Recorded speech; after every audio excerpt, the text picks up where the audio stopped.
That's okay. 3, 2, 1. Pour l'instant, pas besoin. Oui, s'il vous plaît. Pour l'ensemble des drapeaux, garde à vous.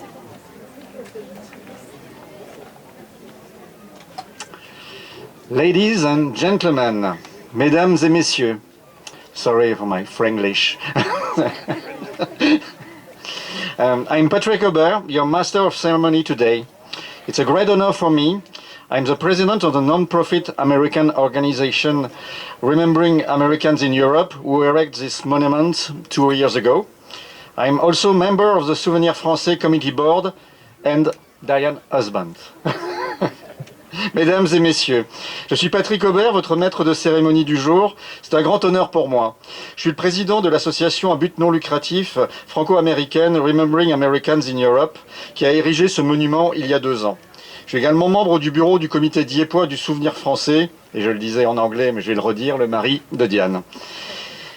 For information, we have a Facebook Live with people from United States, from Carrickfergus in Northern Ireland, Arudi in France, in the Vallée d'Ossau, the Pyrenees Mountains, British Commando Association, and our friends from Achnacarry in Scotland. Sorry if I forget people. Pour information, nous avons aussi un direct avec un Facebook Live ici avec des personnes des États-Unis, de Carrickfergus en Irlande du Nord, d'Arudi dans la Vallée d'Ossau, dans les Pyrénées, des associations des commandos britanniques et nos amis d'Écosse d'Achnacarry. Et désolé si j'oublie d'autres personnes. Une autre information, another information is about the music when you arrive. Music performed with an auto harp by Sandy Fleming, 17 years old, from Achnacarry, Scotland. It's the March of the Camelon Men. Une autre information à propos de la musique que vous êtes arrivés, jouée à l'auto-harpe par Sandy Fleming, 17 ans, d'Achnacarry, en Écosse, et c'est la marche des hommes du clan Cameron. And before the program, may I ask to you if it's possible to stand up and applaud family Stamson, brother and son of Kenneth Stamson. Avant le programme, je souhaite vous demander, si c'est possible, de vous lever pour applaudir très chaleureusement la famille Stamson, le frère et le fils de Kenneth Stamson, dont le nom est écrit sur ce monument. Merci, merci à vous.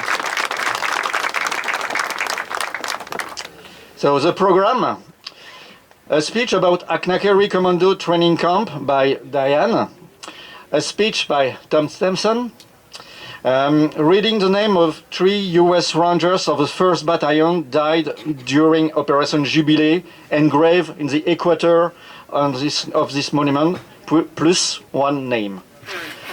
Minute of silence, laying flowers, the 2 anthems, USA and France, and the conclusion with thanking to the flag bearers. Donc on va commencer par un discours de Diane sur les camps d'entraînement des commandos à Achnacarry, ensuite un discours de Tom Stamson, la lecture des noms des 3 US Rangers morts pendant l'opération Jubilé, ici gravés sur l'équateur de ce monument, plus un autre nom. Ensuite, la minute de silence, le dépôt des gerbes, les 2 hymnes, américains et français, et ensuite la conclusion avec la salutation des porte-drapeaux. Je vous remercie et je passe la parole à Diane.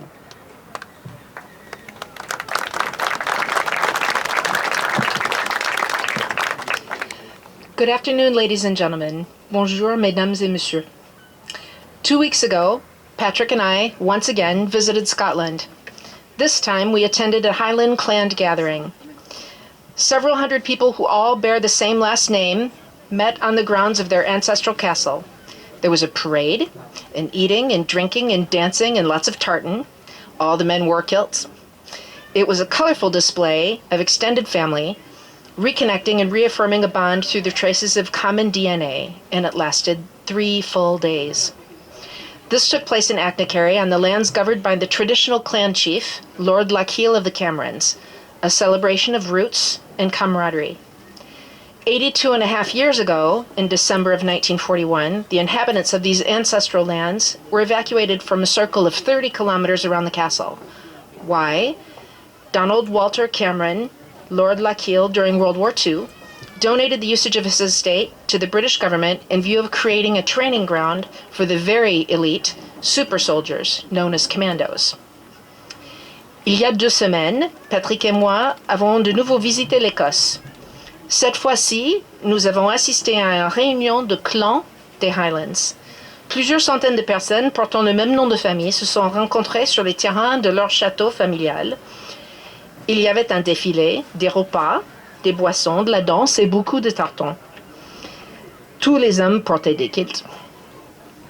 En tout, un spectacle coloré de la famille élargie avec pour but de renouer et réaffirmer les liens à travers des traces d'ADN commun. Cette fête a duré 3 jours. C'était à Achnacarry, sur les terres du chef ancestral du clan, Lord Lochiel de Camerons. Une célébration des racines et de la camaraderie. Il y a 82 ans et demi, en décembre 1941, les habitants de ces terres ont été évacués d'un rayon de 30 km autour du château. Pourquoi? Donald Walter Cameron, Lord Lochiel pendant la Deuxième Guerre mondiale, a fait don de l'usage de son domaine au gouvernement britannique en vue de créer un terrain d'entraînement pour les super soldats d'élite sous le nom des commandos. Why at Achnacarry?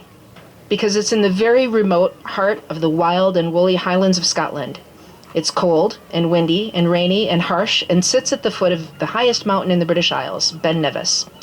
On cloudy summer days, a plague of tiny bugs called midges, gazillions of them, swarm and bite and they get in your eyes and your ears and your hair. It's a beautiful place. Really, it's stunningly beautiful, bugs and all. Anyone who goes there wants to be a Cameron, Patrick and I included. In fact, Patrick today, where is he? Is wearing a Cameron tartan tie, with, of course, the permission of the current Lord Lochiel, Donald Andrew Cameron, the 28th Baron Cameron of Lochiel. Lochiel welcomed us to his home, and he poured us tea in his parlor. He invited us to his party, and he grilled venison burgers for us after playing the guitar and singing folk songs. 82 years ago, the commandos weren't enjoying venison burgers or 3-day-long parties. Pourquoi donc à Achnacarry? Parce que c'est au cœur même des Highlands de l'Écosse, une terre sauvagement naturelle. Il est fait froid et venteux et pluvieux et rude. Et il se trouve au pied du plus haute montagne des îles britanniques, Ben Nevis. En été, sous un ciel couvert, une plaie de petits insectes qui s'appellent des midges, par millions et des millions, ils vous attaquent les narines, ils se mettent dans les yeux et des cheveux et les oreilles et ils piquent. C'est un endroit magique. Donc vraiment, c'est incroyablement beau, mais malgré ces bestioles. Tous ceux qui s'y rendent veulent faire partie du clan Cameron, Patrick et moi inclus. En fait, aujourd'hui, Patrick porte donc la cravate en tartan du clan Cameron, avec la permission de Lord Lochiel, Donald Andrew Cameron, le 28e baron Cameron de Lochiel. Lochiel nous avait accueillis chez lui, il nous a servi le thé dans son salon, il nous a invités à sa fête, il nous a fait griller des burgers de cerf, après avoir joué de la guitare et chanté des chansons traditionnelles. Mais il y a 82 ans, les commandos ne jouissaient pas des joies des hamburgers en viande de dessert et des fêtes qui duraient 3 jours. New recruits to the commando training program arrived by train in Fort William late in the afternoon, forced marched to the estate in under 3 hours with all their gear to be assigned a wooden plank bed and a single blanket in a Nissen hut. Rations consisted of a slice of cold, overcooked meat, porridge, and a festive dessert of marmalade. These were rewarded only and only if they had made it on foot in under 3 hours, leaving no one behind. Because a fundamental outcome of commando training is that same camaraderie that links the Cameron clan today. If you survive Achnacarry, you can likely achieve anything you want. Among the commandos were soldiers of other nationalities. We are standing next to the 1st Ranger Battalion monument for that very reason, as you have surely guessed. There were also free French soldiers among the troops training at Achnacarry, including Philippe Kieffer, who successfully undertook the training course at age 42. He later referred to it quite simply as Hell on Earth. Les nouvelles recrues du programme de formation des commandos sont arrivées par le train à Fort William en fin d'après-midi. Ils ont été forcés de marcher jusqu'au domaine en moins de 3 heures, avec tout leur équipement sur leur dos, pour se voir arriver sur place, attribuer un lit en planche de bois et une seule couverture, sous une cabane métallique qui s'appelait des Mycènes. Les rations se composaient d'une tranche de viande froide trop cuite, du porridge et un dessert festif de marmelade. Ces récompenses sont assurées seulement s'ils réussissent à se rendre à Agnacarry de Fort William à pied en moins de 3 heures sans laisser personne à la traîne. Parce qu'un des résultats fondamentaux de l'entraînement du commando, c'est la camaraderie, similaire à celle qui unit les clans Cameron aujourd'hui. Si vous survivez à Agnacarry, vous pouvez probablement arriver à faire tout ce que vous voulez dans la vie. Parmi les commandos se trouvaient des soldats d'autres nationalités. Nous sommes à côté du monument du 1er bataillon des Rangers pour cette raison, comme vous l'avez sûrement deviné. Il y avait aussi des soldats français libres parmi ces troupes qui s'entraînaient à Agnacarry, dont Philippe Kiefer, qui a suivi avec succès le cours de formation à l'âge de 42 ans. Plus tard, il parlerait de ce stage d'entraînement tout simplement comme la manifestation de l'enfer sur la terre. Up at 7 a.m. every day, parade march before the head of the camp, Lieutenant Colonel Charles Vaughan, then an exciting day filled with dagger training, obstacle course runs, fully clothed swimming exercises in the loch, and that water is frigid, rock climbing, and for this they use the outer walls of the castle, hand-to-hand combat training, explosive training, nautical assault training in the loch using different types of landing craft, and the particularly challenging death slide. Now, I'm not quite sure what the death slide was, but I'm not really sure I want to know what the death slide was. I do know that it involved ropes attached to the alley of beechwood trees that were planted 200 years prior by the gentle Lochiel. The spikes from World War II are still visible on those trees. All of this using live ammunition where the opposing team shoots right at you, so you get used to it. There were men who were wounded. There were men who died during this training. One was an American named Private Lamont D. Hochtel, age 25 from Indiana. His photograph is under the Ranger Monument.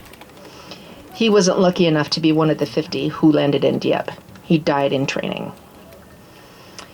There were also a lot of men who bailed because they couldn't complete this course. It was so difficult. Donc l'entraînement consistait à être debout tous les jours à 7 heures du matin, faire un défilé pour le chef du camp d'entraînement, lieutenant-colonel Charles Vaughan, puis une journée passionnante remplie d'entraînement au poignard, des parcours d'obstacles, exercices de natation entièrement habillés dans le loch, et l'eau est glaciale. Pour l'escalade, il se servait des murs extérieurs du château. L'entraînement au combat, l'entraînement aux explosifs, l'entraînement à l'assaut nautique dans le loch en utilisant des divers types d'embarcations. Le pire fut quelque chose qui était surnommé le glissade de la mort.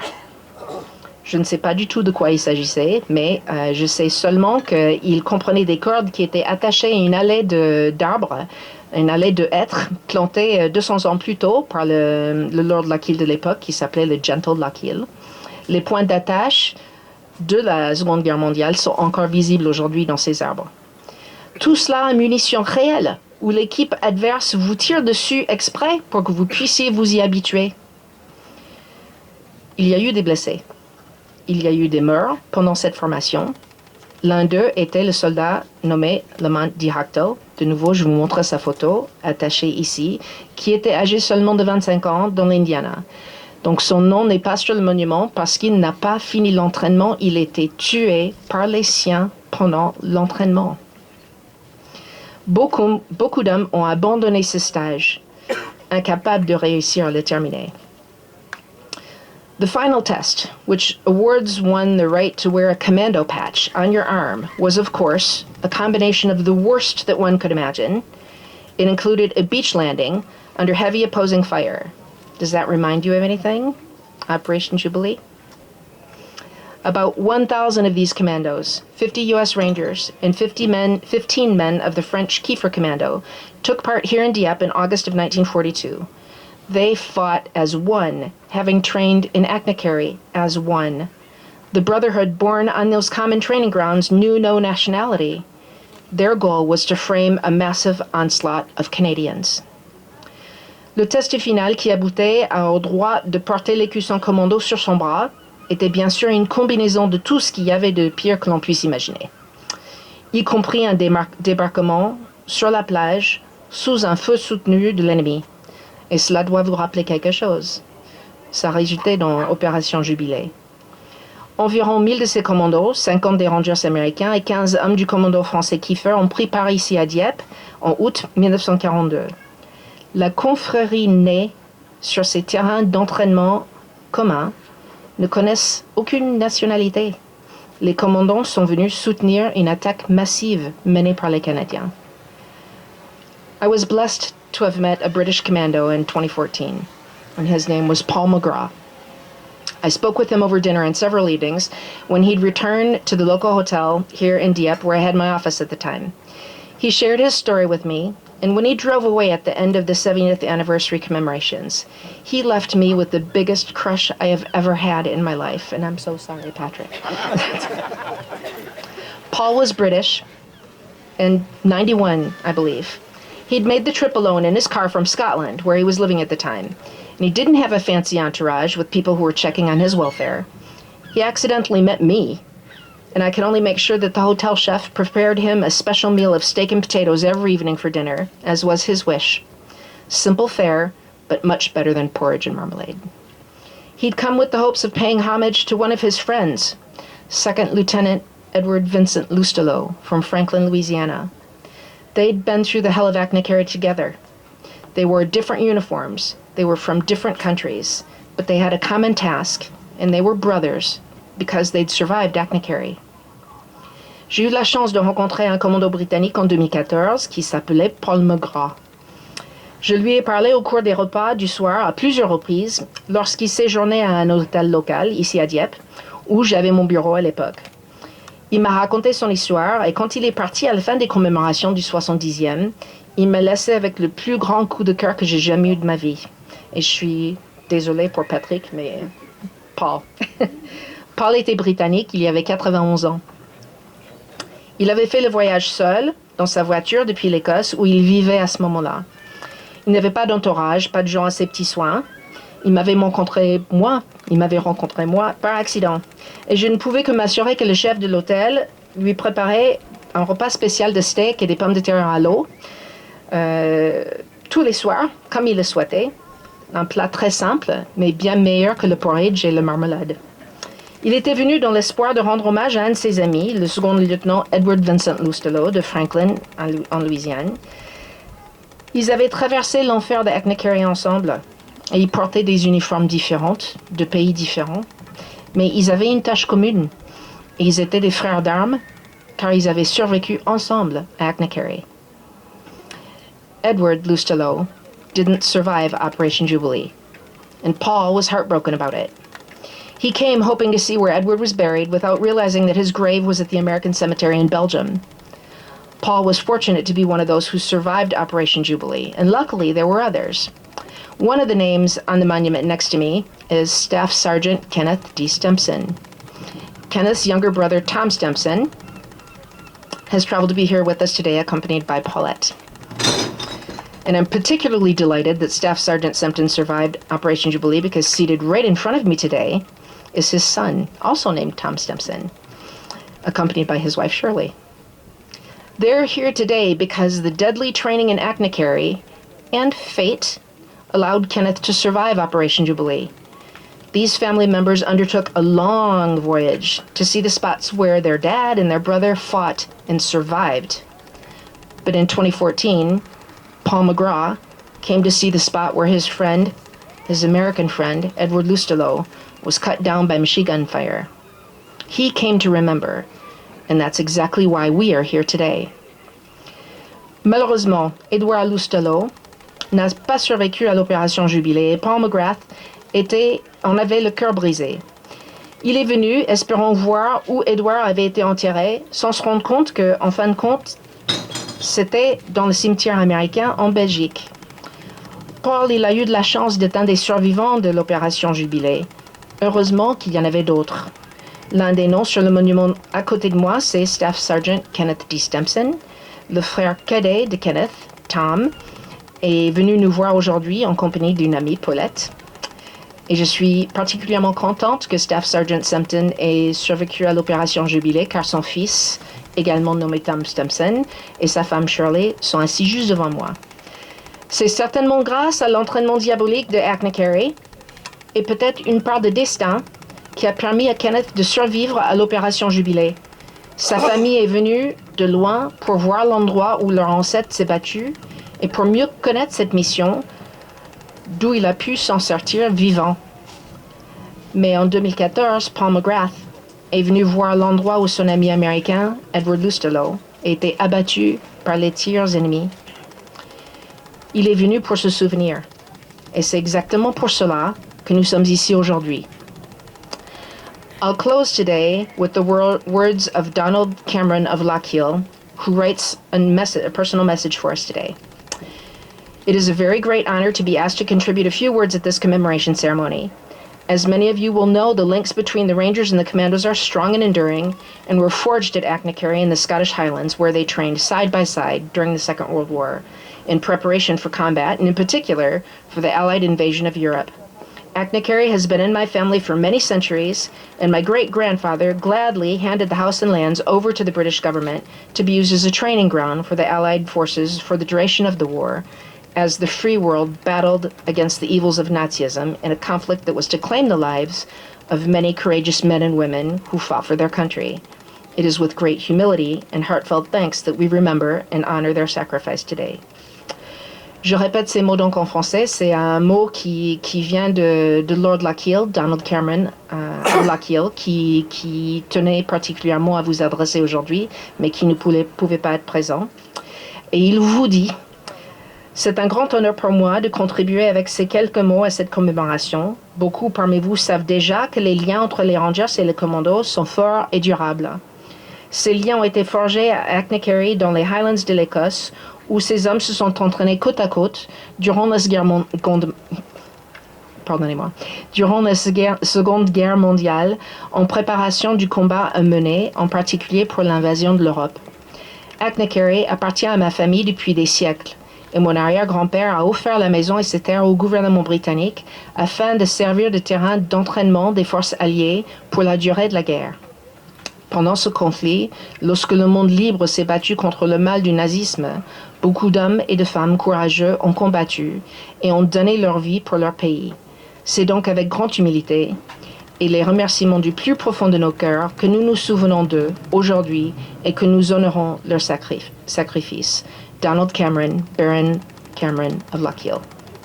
Merci à vous tous d'avoir écouté si longuement. Le fait que ce soit dans les deux langues, ça double le temps du discours. Je suis désolée pour ça, mais je tenais absolument à ce que mes amis américains comprennent exactement ce que j'avais à dire. Merci à vous.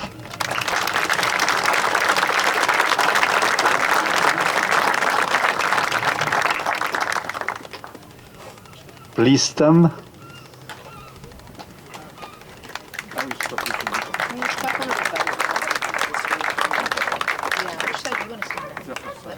That's fine. Best. Okay. Whichever So is you're your in more black and comfortable. I'm in red. Okay. So you start. Good afternoon. Before I begin, I just want you to know that how honored I am to be a part of this remembrance.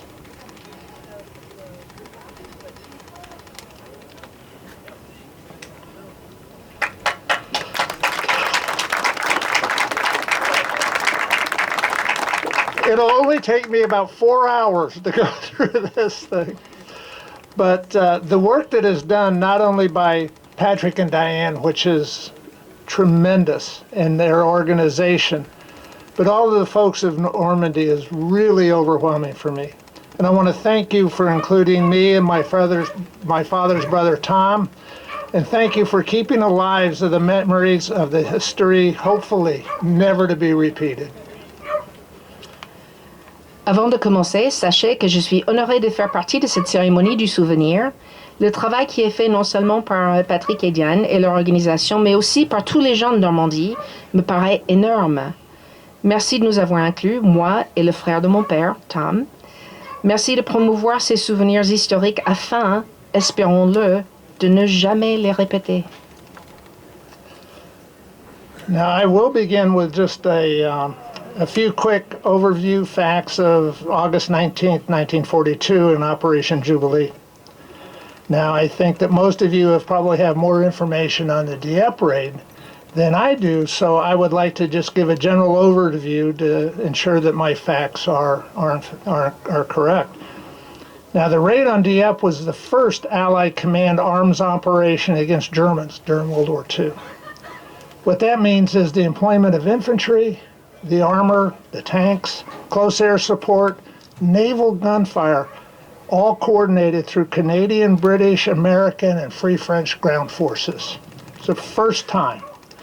The port was to be captured and held for a very short period to test the feasibility of landing armor and to gathering intelligence. German coastal defenses, port structures, and important buildings were to be demolished, and overall, unfortunately, this was not a successful operation. Many factors led up to the demise of that raid. Yep, no, keep going. Yeah.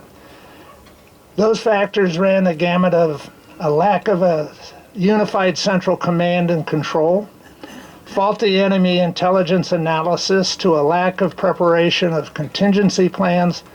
This was principally a Canadian operation with the support of 2 British commando groups, 50 American Rangers, and I believe about 15 Free French. A total of 6,000 men landed on the beaches. Within 10 hours, over 3,600 were killed, wounded, or captured. Today, as we view the cemeteries and the memorials that are dedicated to the many lives that were lost, we and future generations will forever be witnesses to the sacrifices made by these men. Je commence par un bref aperçu du 19 août 1942, opération Jubilé. Je sais que la plupart d'entre vous ont plus de renseignements sur le raid de Dieppe que moi, alors j'aimerais donner un aperçu général pour m'assurer que mes faits sont exacts. Le raid sur Dieppe était la première opération alliée d'armes combinées contre les Allemands en Seconde Guerre mondiale. Cela signifie que l'infanterie, des blindes et le soutien aérien rapproché et le tir de canon naval sont tous coordonnés par les forces terrestres canadiens, britanniques, américains et français libres. Le port devait être capturé et détenu pendant une courte période pour tester la faisabilité de l'atterrissage des blindés et pour recueillir des renseignements. Les défenses côtières allemandes, les structures portuaires et les bâtiments importants devaient tous être démolis. Dans l'ensemble, cette opération n'a pas été couronnée de succès. De nombreux facteurs ont mené à la faillite du raid, et ces facteurs étaient allés du manque du commandement et du contrôle unifié, mais également d'une analyse erronée des renseignements ennemis, au manque de préparation des plans d'urgence. Il s'agit principalement d'une opération canadienne avec le soutien de 2 groupes de commandos britanniques et de 50 rangers américains. Au total, 6086 hommes ont débarqué sur les plages et en 10 heures, 3623 personnes ont été tuées, blessées ou capturées. Aujourd'hui, en contemplant les cimetières et les monuments commémoratifs dédiés aux nombreuses vies perdues, nous et les générations futures serons à jamais témoins de sacrifices consentis par ces hommes.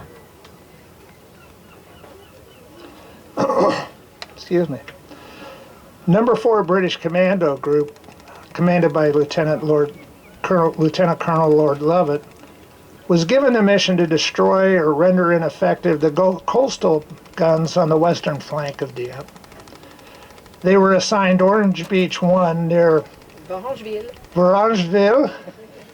I'm learning French. And I've only practiced that word about 400 times. And they were also assigned on Orange Beach 2 near St. Marguerite. It's a little easier for me. My father, Staff Sergeant Kenneth Stimson, was a 23-year-old from a very small western Minnesota town and was to lead the 4-man Ranger team attached to Number 4 Commando. This was to be the first ever combat operation for these Rangers. Lieutenant Colonel Lord Lovett planned his attack in a 2-prong approach.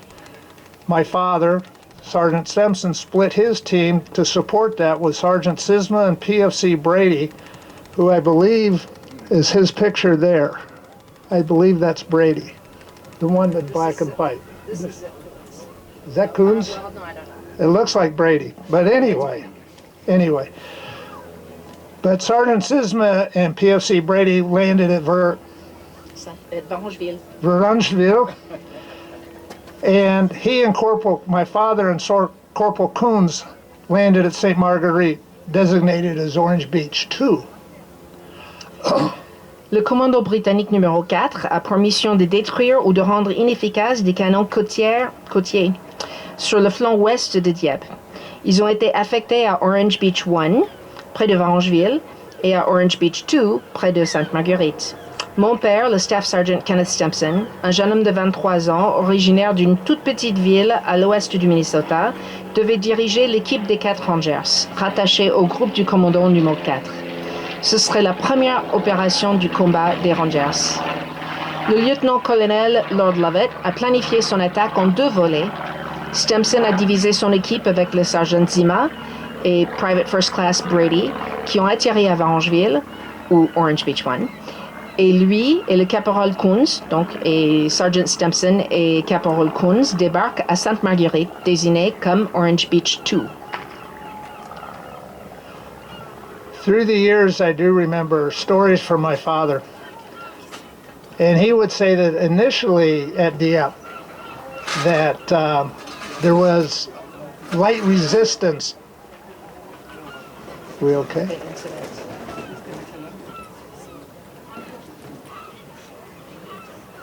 Excuse us. Give us just a moment while we.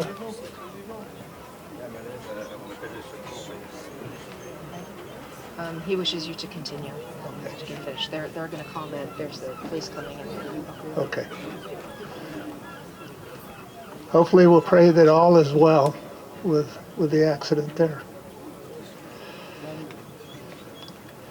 I do remember my father telling me that there initially was rather light resistance to the landing initially, as they benefited from complete surprise to the Germans.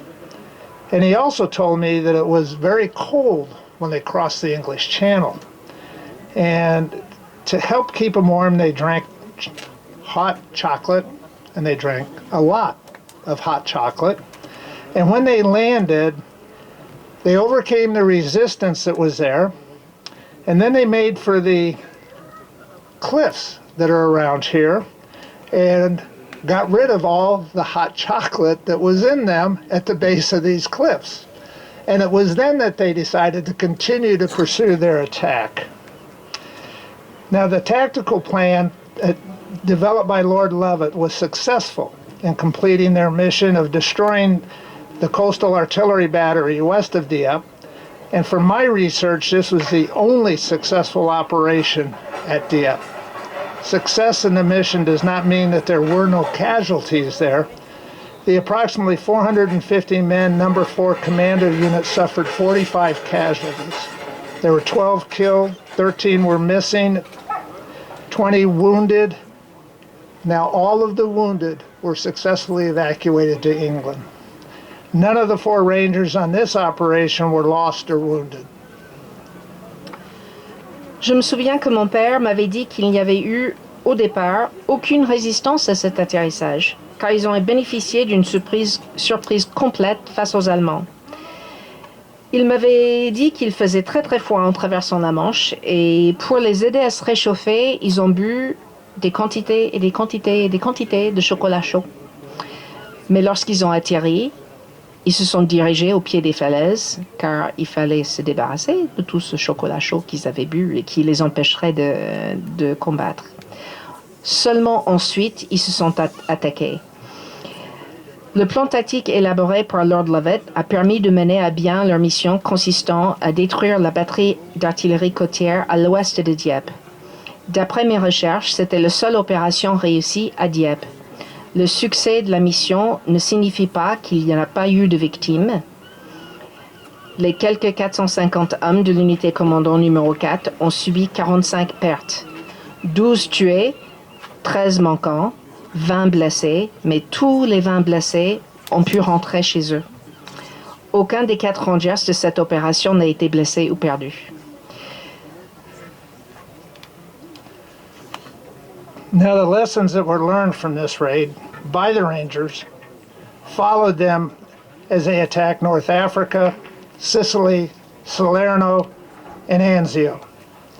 Finally, at Anzio, the 1st Ranger Battalion led an attack on a small town called Cisterna de Latina to block German reinforcements of Monte Cassino. During that attack, faulty intelligence hit them again. That faulty intelligence led to the Rangers' annihilation. The 1st Ranger Battalion went from this attack with about 450 men, and only 3 returned out of 450. Well, he never talked about that operation.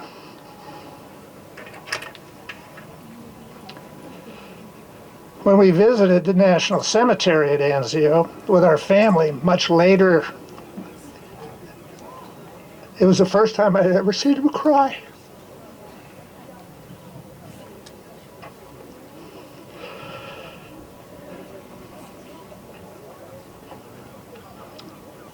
He did that visiting the graves of all of his fellow comrades. Now, he finished out his career in 1967. After 20 years of service to the Army and to the United States, his body finally gave in to the enemy that killed him, cancer. Les leçons apprises par les Rangers de ce raid les ont suivis dans leurs attaques contre l'Afrique du Nord, la Sicile, Salerne et Anzio.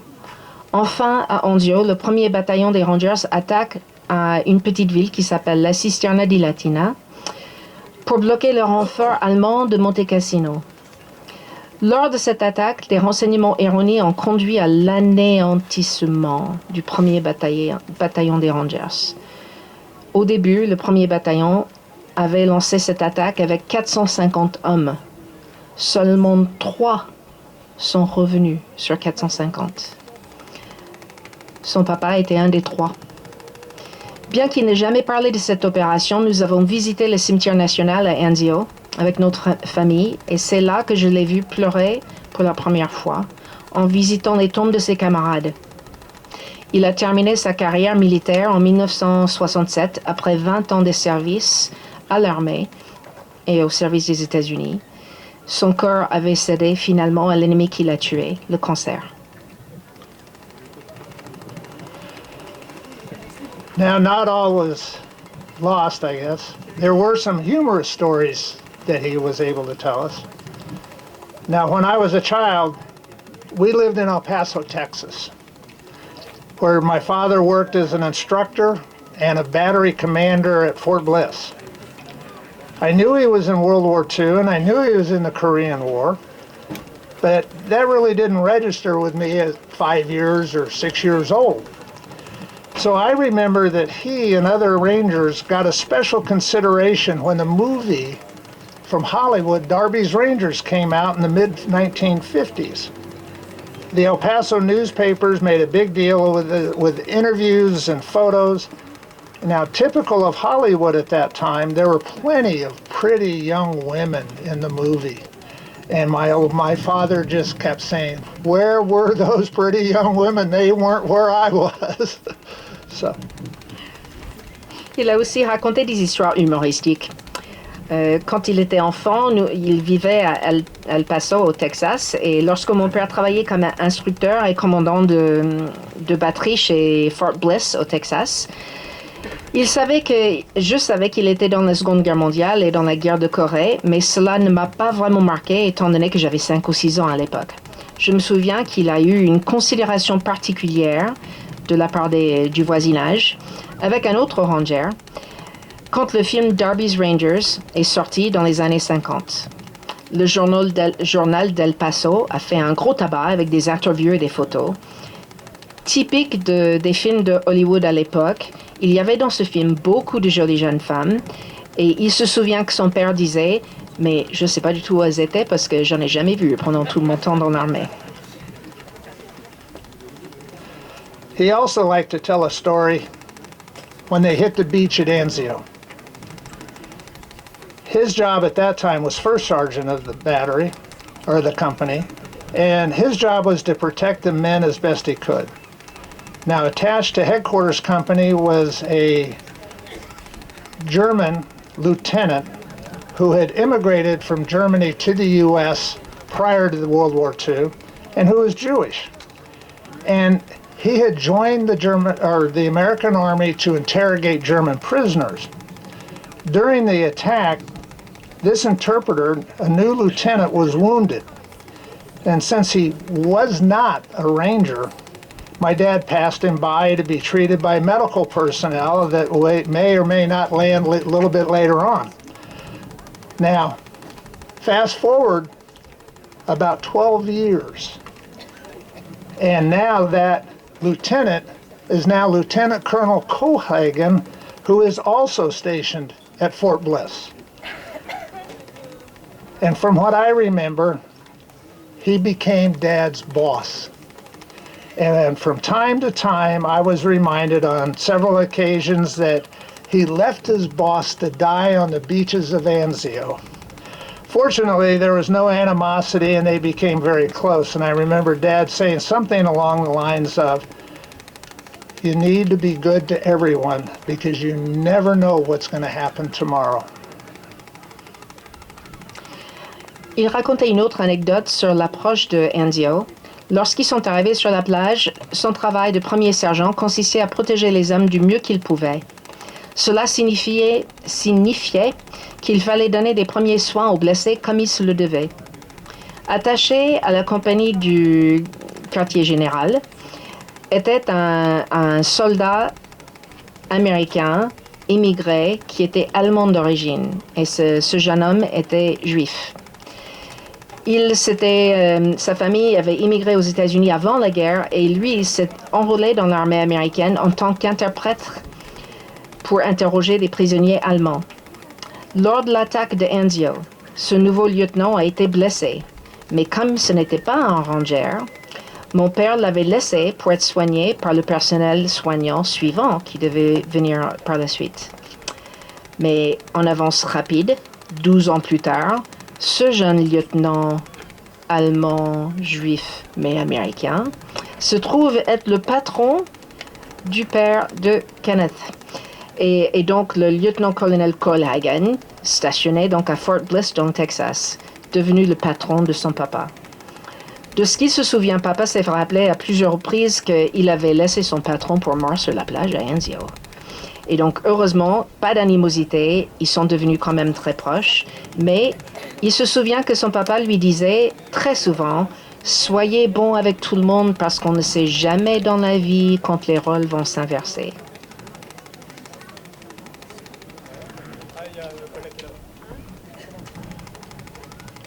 When my father died, I was 15 years old. And at that time, I never really had an appreciation of who he was and what he had accomplished. I did learn enough that I joined the Army, and I led my own 27-year military career. I grew in the appreciation of all that he went through to serve and to fight when necessary to protect the freedoms of all who were in need. I'm very proud of it. And all that he has done. And I have regretted to this day that I was not able to tell him that when I was 15.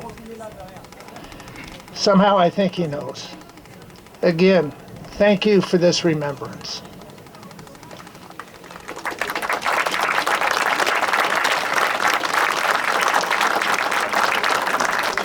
Je termine juste la traduction. Lorsque mon père est mort, j'avais 15 ans. Je n'ai jamais eu une appréciation de qui il était vraiment et de ce qu'il avait vraiment accompli dans la vie. Pendant les 27 années de ma carrière politique, ma carrière militaire, j'ai appris à apprécier tout ce qu'il a fait pour servir et se battre afin de protéger les libertés de tous ceux qui en avaient besoin. Je suis très fier de lui et tant de ce qu'il a fait et je regrette de ne pas avoir pu le lui dire quand j'avais 15 ans. Encore une fois, merci pour cette cérémonie et merci de votre attention.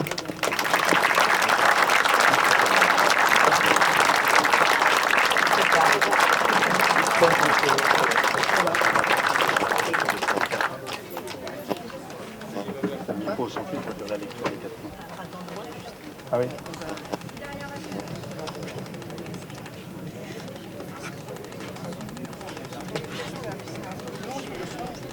Nous allons. Je sais pas, on va continuer. On a tout mis, les gens leur ont rapporté. Nous allons continuer. Reading the name of the three rangers. C'est allumé. C'est allumé. Tu vas là-bas ou comment tu vas faire? Reading the name of the three U.S. Rangers of the 1st Battalion died during Operation Jubilee and Brave the Equator and the name of... Oui. Oui, donc il faut juste pas que tu restes là. Allez-y. Ouais. Drapeau, baissez.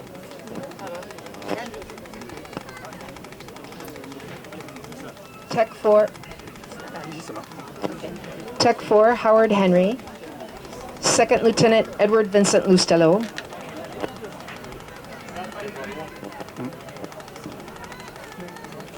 Second Lieutenant Joseph Randall, killed in action. Private Lamont D. Hockdill, killed in training. Thank you. The minute of silence, please.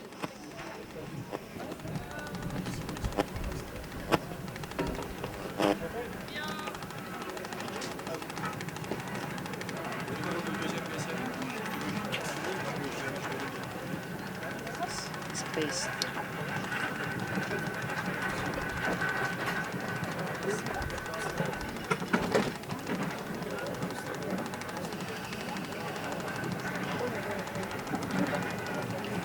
Merci beaucoup. Nous allons déposer les gerbes. Laying the flowers, please. Remembering Americans in Europe. Diane. Remembering Americans in Europe with Bruno.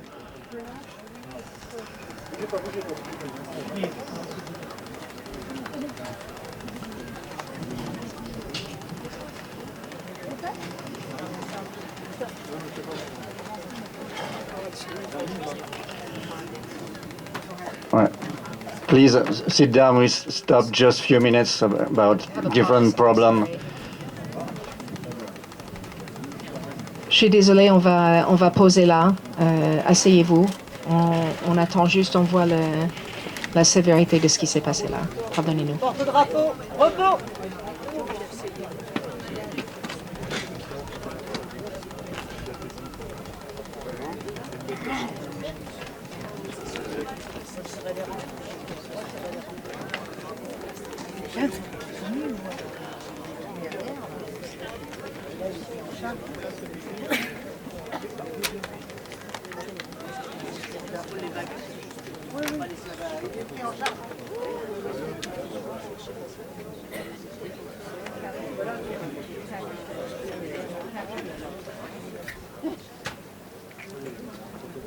Madame va être emmenée, il y a un autre véhicule qui arrive pour monsieur.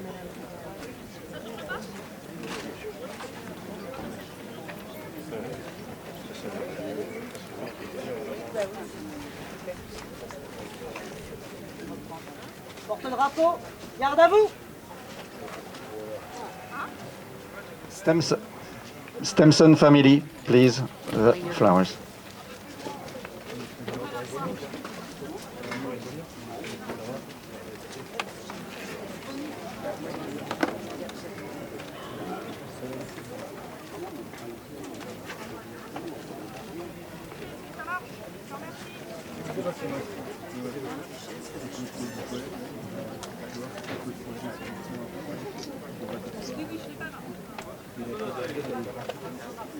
Le souvenir français.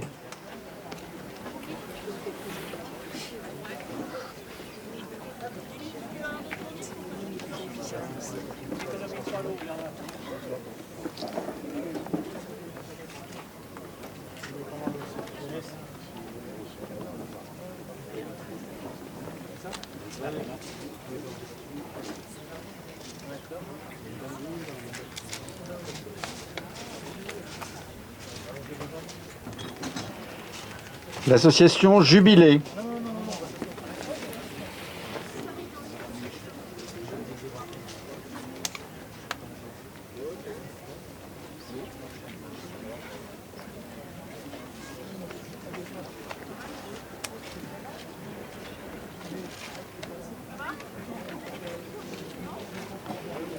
Canada Embassy.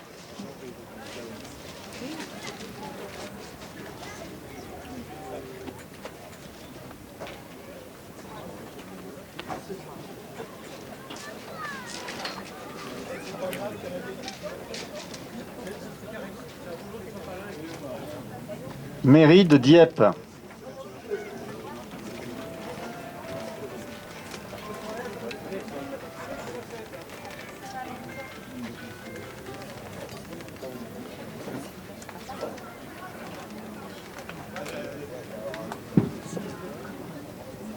Merci beaucoup.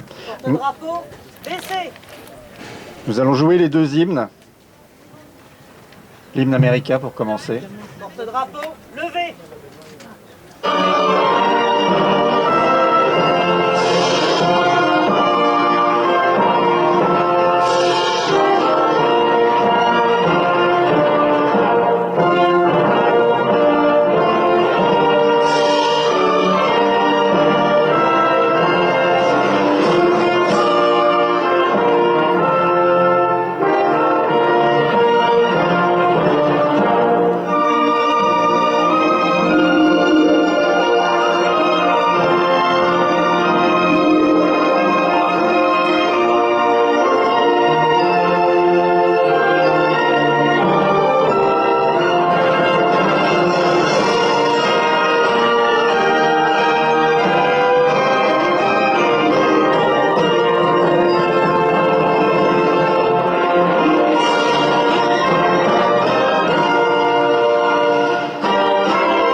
La Marseillaise.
Thank you so much. It's a conclusion of the commemoration. Sorry about different problem. Je suis désolé pour les petits problèmes qu'il y a eu. J'espère que tout le monde va bien. Je pense que la dame a été emmenée, va être emmenée dans le SAMU et monsieur, je le vois se relever, donc ça va mieux. Nous allons conclure. Alors, s'il vous plaît, please, to thanking the flag bearers. Peut-être vous déplacer. Thank you. Les porte-drapeaux devant le monument, s'il vous plaît, pour être salués par les officiels et la famille Stamson. Mettez-vous devant le monument. Mettez-vous devant le monument.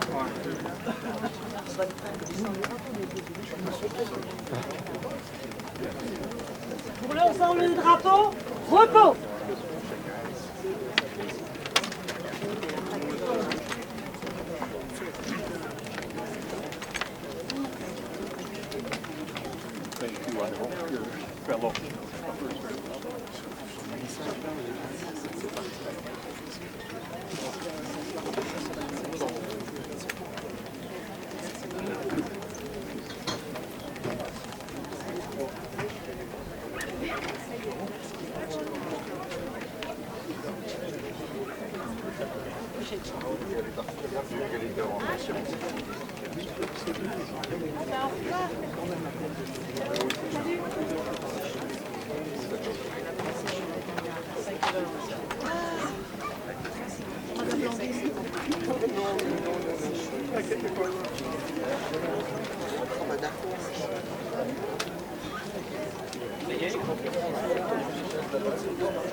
Est-ce qu'il s'est relevé? Non, c'est bon, il est assis, il a repris. Ouais, c'est bon. Il a eu un coup de poing. Un coup de poing, une diversion.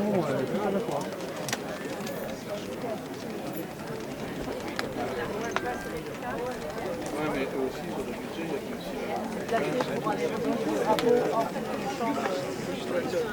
Merci pour la célébration. Merci d'avoir été là.